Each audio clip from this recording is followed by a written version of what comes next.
Kembali di berita utama, saudara, petugas Dinas Pemadam Kebakaran dan Penyelamatan atau DPKP Kota Surabaya turun tangan membantu evakuasi dua balita yang terkunci di dalam kamar mandi. Penyelamatan berlangsung dramatis hingga akhirnya kedua balita berhasil dikeluarkan setelah terjebak 1,5 jam di kamar mandi. Bentar ya.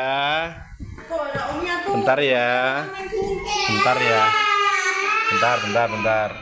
Kejadian tak terduga menimpa seorang ibu rumah tangga di Kecamatan Gunung Anyar, Surabaya, Jawa Timur.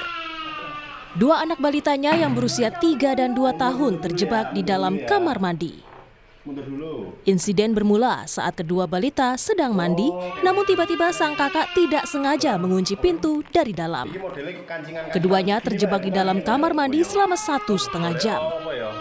Panik, orang tuanya pun meminta bantuan petugas Dinas Pemadam Kebakaran dan Penyelamatan DPKP Kota Surabaya. Kami dari Gunung Anyar segera meluncur ke lokasi, melakukan koordinasi sama orang tuanya dan mengevakuasi, membuka pintu dengan pakai tipis ya.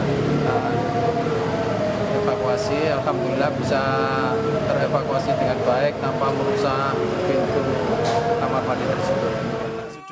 Setelah 20 menit penanganan, kedua balita berhasil dikeluarkan dalam kondisi selamat.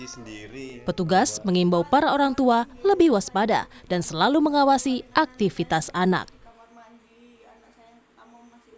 Mahendra Triginanjar, Kompas TV, Surabaya, Jawa Timur.